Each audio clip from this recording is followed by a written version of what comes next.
क्या है online gaming की दुनिया? और शायद उस पर अभी स्पॉटलाइट ज़्यादा आ गया है क्योंकि प्रधानमंत्री नरेंद्र मोदी ने हिंदुस्तान के टॉप 7 गेमर्स से मुलाकात की। गणेश और तीर्थ उन लोगों में से थे।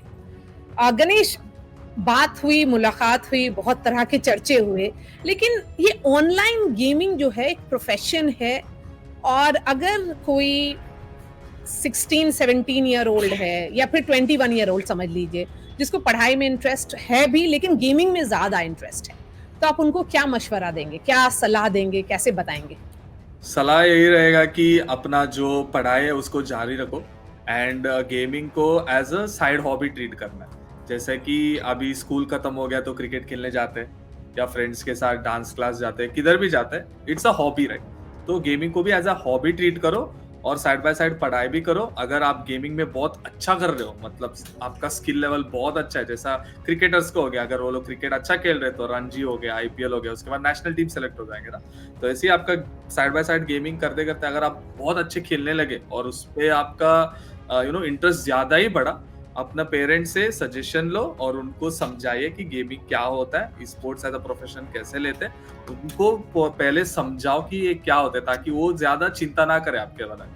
तो हुँ। सलाह यही कि स्टडीज भी करो। अगर गेमिंग में आप बहुत अच्छे कर रहे हैं, मतलब आपका स्किल बहुत अच्छा है, कि ट्राई करो टूर्नामेंट्स में पार्टिसिपेट करना, ये सब। अगर आप जीत रहे मतलब बहुत सारा अपॉर्चुनिटीज खुल जाएगा आपके लिए। बहुत सारा ऑर्गेनाइजेशन से, बहुत सारा टीम से जिधर आपको हायर करेंगे अगर आप बहुत अच्छा खेल रहे हो। तो जब हुँ। हायर करने के बाद बहुत सारा सैलरीज होता है और ब्रांड डील्स आते हैं, टूर्नामेंट्स का प्राइस पूल होता है, उससे आप एक प्रोफेशन बना सकते हो। जैसा एक क्रिकेटर अभी बना, लेट्स से कि आईपीएल में सेलेक्ट हुआ, ठीक है, बहुत हुँ। अच्छा खेल रहा है रणजी में, तो आईपीएल में सेलेक्ट हुआ। तो आईपीएल से वो और गए, लाइक से मुंबई इंडियंस, सिर्फ उनको पैसा आ रहा है कि खेलने के लिए, उनका ऑर्गेनाइजेशन के लिए, ठीक है। हुँ। और उधर से उनको ब्रांड डील्स भी आ रहे हैं और उधर से भी पैसा आ रहा है। और लेट्स से आईपीएल जीता, उधर से भी प्राइज मनी होता है, जीतने के लिए एक पैसा होता है ना, हुँ, वो हुँ, भी हुँ, मिलता है। So then you hmm. can make it a profession, but it is always advised कि keep your studies हो गया या business हो गया, there should be 100% there should be a backup plan, right? So तो studies is आपको really studies important. आपके लिए बैकअप प्लान है। Yes, yes, for sure I आप would 25 advise for साल all के the youth. हैं और अगर हम पूछना चाहेंगे गणेश कि ये तो सवाल नहीं पूछना चाहिए लेकिन आप 25 साल के हैं तो मैं ये सवाल शायद पूछ सकती हूँ, मैं आपसे बड़ी हूँ, कि क्या है पे पैकेज लाइक और क्या वो सर्टेन रहता है हर महीने इतने आ जाएँगे? हाँ, मतलब it depends from players to players. जैसा it depends on how well they play. अगर एक हुँ। अभी आप देखोगे क्रिकेट में भी विराट कोहली का कुछ अलग ही पैसा होगा, हाँ। दूसरे क्रिकेटर्स का कुछ अलग ही होगा। ऐसा फिक्स्ड अमाउंट नहीं रहता है। जिससे हिसाब से उनका पॉपुलैरिटी है, उनका स्किल लेवल है, जो ऑर्गेनाइजेशन या जो टीम के लिए वो खेल रहे, किस लेवल पे खेल रहे। लाइक रणजी का अलग सैलरी हो गया, नेशनल टीम का अलग सैलरी रहता है ना, इस पे भी ऐसा ऐसा है। तो if you are really good, if you have a really good brand value, if you are really popular in that sector, आपका earnings बहुत अच्छा ही होगा। It can go head to head with the engineers हो गया, हमारा country का doctors हो गया, हुँ। उधर तक भी सैलरी जाता है। और अगर आप उससे खुद ज़्यादा का भी एक हो सकता है। यस, अगर आप खुद का ब्रांड वैल्यू बढ़ाते हैं, आप ज्यादा मशहूर होता है, आप ज्यादा ऑनलाइन प्लेटफॉर्म में दिखते हो कि लाइव स्ट्रीमिंग हो गया, इंस्टाग्राम हो गया, ये सब में, तो आपको उसके रिगार्डिंग ब्रांड डील्स आते हैं टू प्रमोट। समझ रहे हो हुँ। ना, तो उस पे भी पैसा है। एंड इट्स गेमिंग में सिर्फ प्लेयर होने का उस या जो गेम खेलते हैं उसके लिए ही नहीं, बहुत सारा जॉब अपॉर्चुनिटीज है। जो टूर्नामेंट ऑर्गेनाइज करता है, जो टीम हुँ। को मैनेज करता है, जैसा मैनेजर हो गया, एक टीम में हुँ। मैनेजर हो गया या कोच हो गया, एनालिस्ट हो गया। तो इसमें सिर्फ खेलने का अपॉर्चुनिटी नहीं है, बहुत सारे अपॉर्चुनिटीज है लोग को जो पता नहीं है, जो जो बहुत आप उसके सारे। बारे में बताइएगा। पहले मैं तीर्थ से पूछ लूँ कि तीर्थ अभी ना हम लोग जर्नलिस्ट हैं तो कुछ-कुछ दिनों में एक बहुत ही डिस्टर्बिंग रिपोर्ट्स आती रहती हैं कि किसी ने सुसाइड कर लिया क्योंकि ऑनलाइन गेमिंग में कोई हार गया और बहुत ही ज़्यादा अग्रेसिव टेम्परामेंट या फिर क्राइम्स का रिपोर्ट आने लगा है। तो इसके बारे में क्या कहेंगे तीर्थ, ऐसा क्यों हो रहा है? और क्या सलाह देंगे? जी, तो मैं तो समझता हूँ कि इसमें एक इम्पोर्टेंट चीज़ रहती है जो सभी प्लेयर्स को समझना चाहिए, जो रहती है रिस्पॉन्सिबली गेम करने का।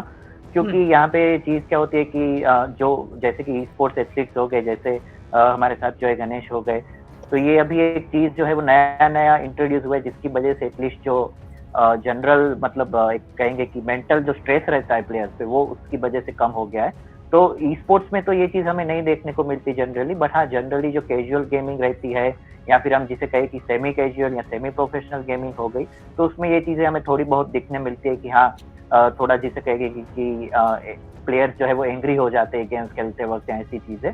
तो ये सब चीजें बट मैं समझता हूँ कि वो तो प्लेयर के अंदर से ही आनी चाहिए, क्योंकि हम कंपेयर करें अगर मान लो कि कोई भी गेम्स एक मल्टीमीडिया अगर हम मीडियम उसको कंसीडर करें तो वैसे ही फिल्म्स भी है, तो फिल्म्स में भी बहुत सा वायलेंस दिखाया जाता है और उसकी वजह से भी काफी इश्यूज कभी कभी होते हैं। तो सेम चीज मैं कहूँगा गेम्स में भी है, क्योंकि वो एक मल्टीमीडिया फॉर्म है, तो इन दी एंड वो प्लेयर पे रहता है कि उसको वो रिसीव कैसे करे।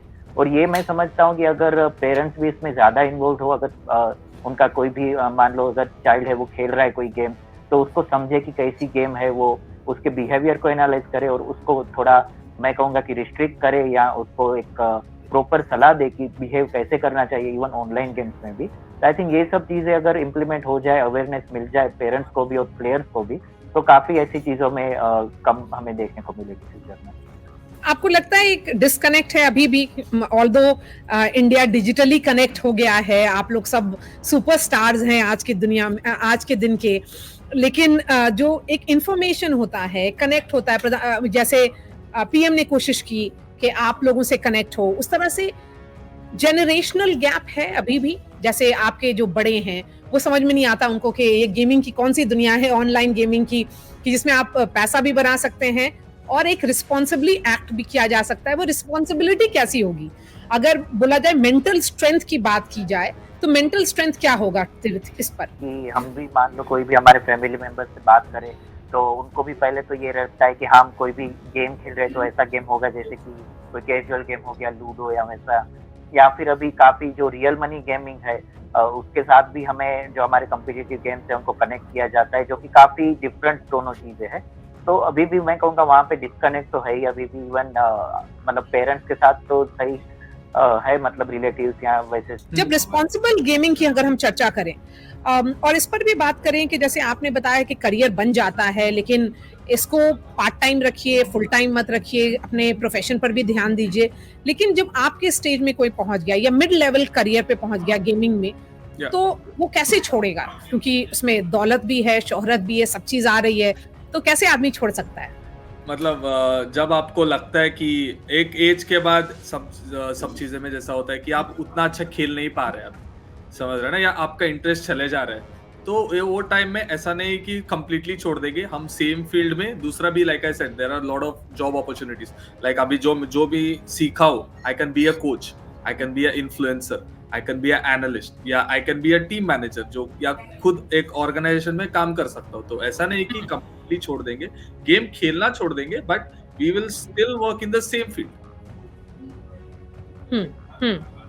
और ये जो पूरा अपसर्ज हुआ है, इस तरह की दुनिया जो बनी है गणेश, आपको खुद कितना वक्त लगा इसमें अपने आप को स्टैब्लिश करने में, और कब से आपकी अपनी जिंदगी के बारे में बताएं, आपका सफर कैसा रहा, कब शुरुआत हुई?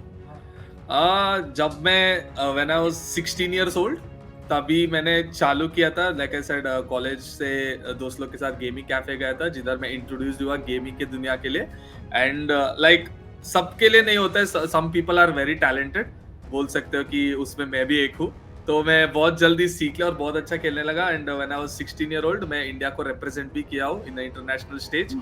And when I told my parents about it कि मैं ऐसा बाहर जा रहा हूँ, लाइक मैं आता हूँ एक लो मिडिल क्लास फैमिली से, जिधर हमको फ्लाइट से ट्रैवल करना, दूसरा देश जाना, ये सब मतलब इट्स सपने की बात है। हाँ, ठीक है। तो जब मैं उनको बोला, उनको प्रोसेस नहीं, उनको समझा नहीं कि मैं क्यों जा रहा हूँ, मेरे को कौन लेके जा रहा है, मैं उधर जाके क्या करूंगा, उधर का खाना पीना क्या होगा, इस सब के रिगार्डिंग रिस्पॉन्सिबिलिटी आते हैं कि बच्चे को भी कि एक्सप्लेन करे उन पेरेंट्स को। एंड तभी रिस्पॉन्सिबिलिटी है हमारे जैसा लोगों को कि हम उन बच्चों के लिए हम कैसा एक्सप्लेन करें ये चीजें, ताकि उनका पेरेंट्स के लिए वो समझाए। तो ऐसा शुरू हुआ कि बहुत सारा अचीवमेंट्स हुए पूरा लाइफ में, बहुत सारा स्ट्रगल्स भी थे, बहुत इजी नहीं था। एक ही चीज मेरे लिए प्लस पॉइंट था कि मैं बहुत जल्दी अच्छा खेलने लगा, बोल सकते कि वो एक टैलेंट है। और पेरेंट्स को भी मैं अच्छे तरीके से समझाया और मैं पढ़ाई भी किया साथ साथ में, और उनको उनसे टाइम भी मांगा कि मेरे को इतना टाइम दो, ये मुझे मैं वक्त इस दीजिए, फील्ड, हाँ वक्त ये दीजिए। वक्त दीजिए, ये फील्ड में मैं कुछ करके दिखाऊंगा, अगर नहीं हो हाँ। पाया तो वापस पढ़ाई, आप जो भी बोलोगे मैं ऐसा, बट हाँ पेरेंट्स का सपोर्ट हाउ तो था ही। Inspiring, how Yeah. Inspiring, how inspiring. Tirth, अपने बारे में बताइए, कब शुरुआत की, और अनम्यूट करिए सबसे पहले, और उसका बताइए कब शुरुआत हुई, और फैमिली में क्या किस तरह का रिएक्शन था, और कब किस स्टेज में आपको लगा कि आप बहुत ही सक्सेसफुल गेमर बन गए? तो मैं 2010 से तकरीबन गेम्स खेल रहा हूँ। जब मैं कॉलेज में था तब से एक मेरे फ्रेंड ने मुझे इंट्रोड्यूस किया था गेमिंग के वर्ल्ड से, और तब से मैं खेल रहा हूँ। और तब मुझे ये काफ़ी इंट्रीगिंग लगा था कि ऐसे वर्ल्ड चैंपियनशिप हो रहे जिसमें मैं इंडिया को रिप्रेजेंट करके, गेम्स खेलते वक्त भी मैं इंडिया को रिप्रेजेंट करता हूँ। तो तब से मेरा एक ड्रीम था कि हाँ, डाउन द लाइन ऐसे बड़े से इंटरनेशनल इवेंट में इंडिया को रिप्रेजेंट करना है। और 2018 में मुझे वो मौका भी मिला जब मैंने एशियन गेम्स में इंडिया की तरफ से ब्रॉन्ज मेडल लिया हार्स्टोन के लिए। तो मेरे लिए सबसे एक प्राउड मोमेंट था, और आई थिंक तभी मुझे रियलाइज हुआ कि हाँ, मैंने कुछ फाइनली अचीव कर पाया हूँ मैं। और तभी पेरेंट्स ने भी मतलब काफ़ी सपोर्ट किया था, उनका स्टार्टिंग से ही सपोर्ट था, क्योंकि उसके बिना तो ये मतलब मुमकिन ही नहीं रहता है। तो मैं काफ़ी फॉर्चुनेट हूँ कि स्टार्टिंग से ही पेरेंट्स का सपोर्ट था। तो फिर अभी आप हमें अपना एग्जैक्ट पे पैकेज तो बताएंगे नहीं, लेकिन कुछ हिंट करिए, कुछ समझाइए कि कहाँ किस लेवल पर हैं आप मतलब अगर वो 6 डिजिट 7 डिजिट्स, किस डिजिट में आप? मैं मेरी बात करूँ तो मैं तो अभी एज अ गेम डेवलपर काम कर रहा हूँ। मैंने रिसेंटली 4 साल से मैंने गेमिंग से मेरा फोकस शिफ्ट करके गेम डेवलपमेंट में शिफ्ट कर चुका हूँ मैं। तो हमारी सैलरी तो जिसे कहे कि कोई भी एक डेवलपर रहता है आईटी में, उसके अराउंड ही रहते हैं। बट हाँ, जैसे गणेश ने भी पहले कहा कि कुछ ऐसे जो पॉपुलर यूट्यूबर्स हैं, कंटेंट क्रिएटर्स हैं और प्लेयर्स हैं, उनकी सैलरी, मैं जितना मुझे पता है, मुझे भी उतना आइडिया नहीं है उनकी सैलरी का, क्योंकि मैं भी स्टार्टिंग से मतलब एक जब टूर्नामेंट की विनिंग से उससे ही मेरा इनकम चल रहा था। बट कभी भी मैं स्पॉन्सर्ड या वैसा नहीं हुआ हूँ, तो मुझे उसका तो आइडिया नहीं है। बट मैं भी समझता हूँ कि 6-7 डिजिट तक तो पहुँच रही होगी। फिर मुझे जो आपने बताया कि आप गेम्स डेवलप कर रहे हैं इतने साल से, क्या क्या यूनिक एस्पेक्ट्स हैं, जैसे गणेश ने बताया गेम मेड इन इंडिया, तो उसी तरह से कुछ बताएं किस तरह का गेम्स आपने डेवलप किया है जो इंडिया सेंट्रिक है, हिंदुस्तान के बारे में बताता है, हमारी तहजीब के बारे में बताता है, हमारे कल्चर और हमारी हिस्ट्री के बारे में बताता है। जी जी। सो आई थिंक 2020 में पीएम सर ने जब मेक इन इंडिया इनिशिएटिव किया था, उसमें उन्होंने ये मेंशन किया था कि वो देखना चाहेंगे कि इंडिया में भी ऐसे गेम्स बने जो एक पॉजिटिव चेंज करे वर्ल्ड के लिए। और अभी जो हमारा डिस्कशन हुआ था उसमें भी वो वापस बात रीइटरेट हुई थी। बट क्योंकि ये गेम्स है, उनको डेवलप होने में भी बहुत टाइम लगता है, तो मैं समझता हूँ डाउन द लाइन 2-3 ईयर्स में ऐसी गेम्स भी आएंगी। तो मोस्टली जो हमारा स्टूडियो है वो अभी मैं कहूँगा कि इंडिया के कल्चर के ऊपर ही गेम डेवलप कर रहा है। हालांकि मैं उसमें ज़्यादा डिटेल्स तो रिवील नहीं कर सकता, बट मोस्टली गेम स्टूडियोज जो है वो इंडिया का जो कल्चर है, हमारी जो मिथोलॉजी है, उसके अराउंड ही गेम्स डेवलप कर रहे हैं, जो हमें hopefully down the line 2-3 years में देखने को मिलेगी। और ये इतना एक्साइटिंग बात कर रहे हैं, और आपने सबसे अच्छी बात क्या कही कि रिस्पॉन्सिबल गेमिंग, मतलब जब इस तरह के जो रिपोर्ट्स आते हैं क्राइम्स के, या फिर डिप्रेशन में कोई चला गया, तो आप लोगों को कंसर्न होता है, एक लगता है कि ये ऐसा ओवर रिएक्ट क्यों कर रहा है, क्या कोई, या फिर ये मेंटल स्ट्रेंथ की बात होती है? बिल्कुल, वहाँ पे हमें ये लगता है कि काश उनको भी कहने जाए कि थोड़ा सा गाइडेंस मिला होता, इवन फिर वो अपने पेरेंट्स से हो, अपनी फैमिली से हो, या फिर ऐसे मेंटल कोचेस के द्वारा हो, तो उसकी वजह से ये सब चीज़ें जो है वो प्रिवेंट की जा सकती है। तो मुझे उस चीज़ के अराउंड मतलब ये लगता है कि हाँ, अगर ये ज़्यादा अवेयरनेस रहती तो ऐसे अनफॉर्चुनेट इंसिडेंट्स है वो कम बनते। तो बस इस चीज़ का मतलब एक छोटा सा ये रहता है, और इसके लिए हम लोग भी सब जो है हमारी हो सके उतनी कोशिश जारी रहती है कि हमारे जो भी हमारे कांटेक्ट में आते हैं, हम भी उनको ये गाइडेंस प्रोवाइड करने की पूरा हाँ, ये मेंटल कोच के बारे में बताइए। तो क्या आपने कोई मेंटल कोचिंग ली है? क्या किस तरह का सपोर्ट आपको अपने पेरेंट्स से मिला, अपने रिलेटिव्स से मिला, कि आपको इस स्पेस में आप एक स्ट्रेंथ के साथ, जैसे कोई भी स्पेस में एक स्ट्रेंथ, कोई भी एक फील्ड में एक स्ट्रेंथ की जरूरत होती है कि सब लोग मुझे सपोर्ट कर रहा है, मैं आगे बढ़ता रहूं, अपने पथ पर अडिग रहूं, इस तरह का क्या रहा आपके साथ?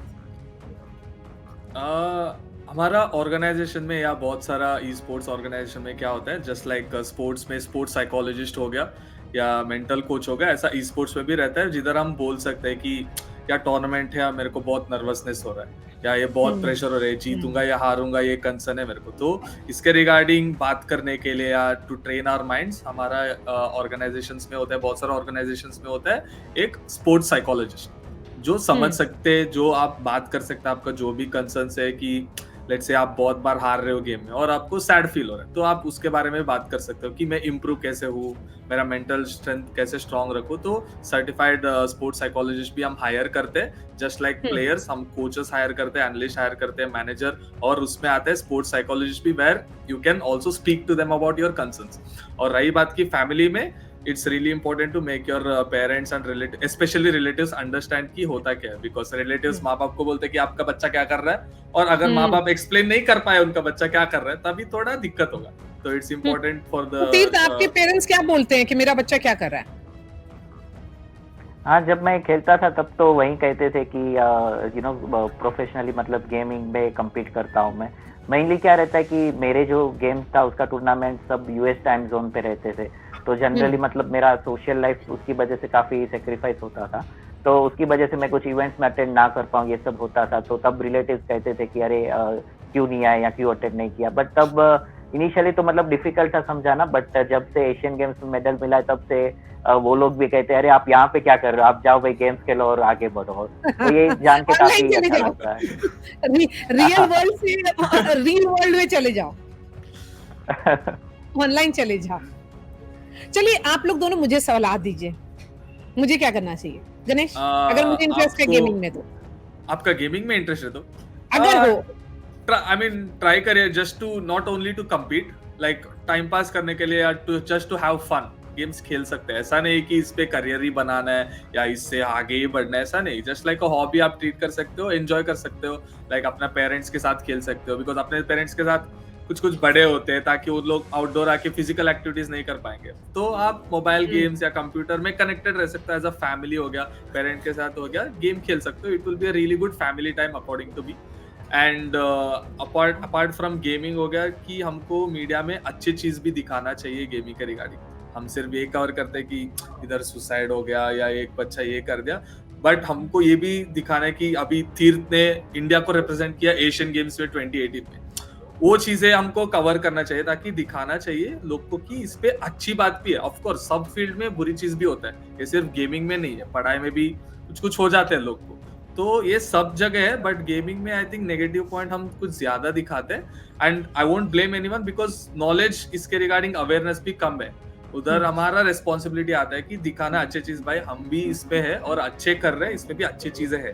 So I think its responsibility falls on all of us to show the good side of gaming and esports as well. So Ganesh, आपने जब आप 25 ही साल के हैं, मतलब एज तो बहुत ही कम है, तो इस 25 साल में आपने कौन सा न्यूज चैनल सबसे ज्यादा देखा है? एनडीटीवी देखते हैं? NDTV, TV9, most of the times अगर डैड को पॉलिटिक्स में बहुत इंटरेस्ट है तो डैड देखते रहते, क्रिकेट अपडेट्स हो गया, पॉलिटिक्स अपडेट्स हो गया, देखते रहते, तो मैं भी उनके साथ बैठ के देखता। लाइक आज में जब मेरे को कॉल आया, इंटरव्यू होगा, तब दिमाग में वही सोचा कि लाइक एक टाइम था जब पापा के साथ बैठ के टीवी देखता था, अभी वही चैनल्स पे अभी पापा देखते रहेंगे और मैं बात करता रहूंगा, तो वो भी एक तो पापा ने आपका शो देखा या नहीं? हाँ, आई मीन हमारा फैमिली व्हाट्सएप ग्रुप है, उधर सब लोग मेरे को ऐसा कंग्रेचुलेशंस, ऐसा हुआ, ऐसा सब लोग स्क्रीनशॉट्स, लिंक्स ये सब भेज रहे हैं, मतलब बहुत बड़ी चीज है। तो चलिए तीर्थ, आप बताइए, आपके फैमिली में भुज में कौन सा चैनल देखा जाता है? एनडीटीवी?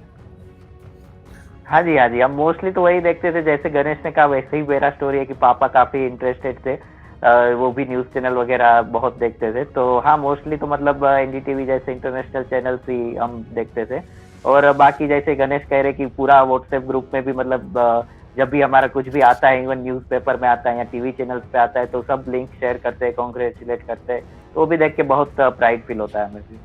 चलिए, बहुत बहुत मुबारकबाद गणेश, तीर्थ में wishing you all the best. आप बहुत कामयाबी पर जाइए और नए हम लोगों को, हिंदुस्तान को अपॉर्चुनिटीज़ दिखाइए, क्योंकि आप लोगों ने रास्ता जो ऐसा चुना है जिसके बारे में बहुत सारे लोगों को नहीं पता है, लेकिन क्योंकि आप लोग ट्रेंड सेटर्स हैं, इसीलिए बहुत-बहुत बधाई इसके लिए and all the best. Ganesh and Tirth, thank you for speaking to NDTV.